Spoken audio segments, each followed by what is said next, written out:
Éliminer physiquement Vladimir Poutine, ce qui est frappant, c'est que depuis quelques jours, certains l'évoquent même à voix haute. Oui, ça peut sembler digne d'un film d'espionnage, mais effectivement, un ministre des Affaires étrangères européen l'a pourtant formulé publiquement, c'est Jean Asselborn. Pour lui, Vladimir Poutine est, je cite, un bandit et un dictateur. Et si le peuple russe savait tout, eh bien, il renverserait le Kremlin. Il a donc déclaré en direct à la radio luxembourgeoise.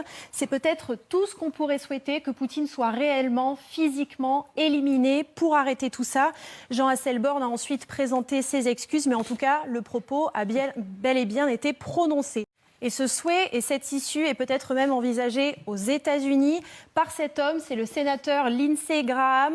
Lui aussi appelle purement et simplement à éliminer Vladimir Poutine. Il explique que la seule façon pour que ça se termine, c'est que quelqu'un en Russie élimine ce type. Vous rendriez à votre pays et au monde un grand service. Mais en France aussi, eh bien, on a entendu d'anciens militaires, et pas des moindres, évoquer cette hypothèse, notamment Christophe Gomard, ancien chef des commandos opérations spéciales, chargé donc des missions les plus périlleuses. Écoutez-le.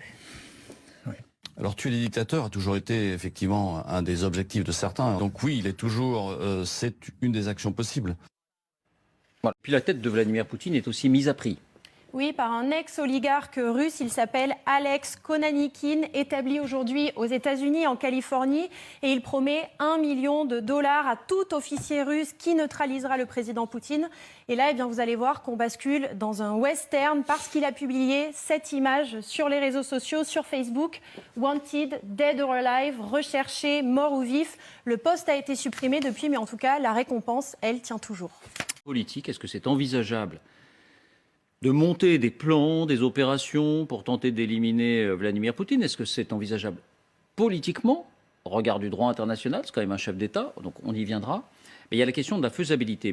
Mais avant cela, la question que je souhaite vous poser, Général Pinard-Legris, elle est toute simple.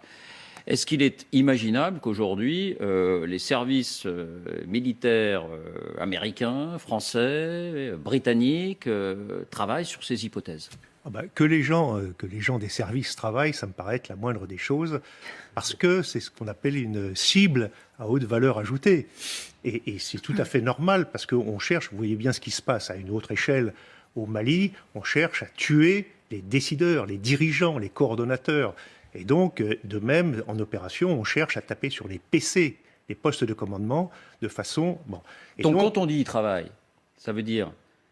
On tente d'échafauder des plans, on tente d'essayer de repérer des cibles potentielles qui pourraient devenir des agents doubles, on tente de se rendre compte des éléments de vie, de ce bunker, des éléments physiques qui permettraient de trouver une faille. Alors là, si vous voulez, pour le Kremlin, il me semble que c'est quand même une opération extrêmement difficile. Extrêmement difficile. Vous nous dites, forcément, les services ont examiné ces hypothèses, ne serait-ce que pour les écarter parce qu'infaisables, mais ça a forcément été examiné. C'est important parce que vous êtes un ancien de la DRM, la direction du renseignement militaire, donc... Ah non, mais alors là, si vous voulez, on est plus dans les services spéciaux que du renseignement militaire.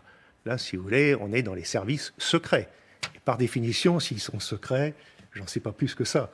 Mais moi, il me paraît, comme officier, ou ancien officier, il me paraît assez naturel qu'on s'intéresse à toutes ces options et qu'on voit les possibilités.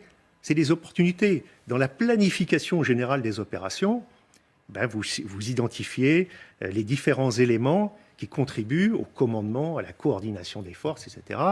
Et si vous remontez, vous devez vous intéresser à ça. Mais vous voyez la particularité.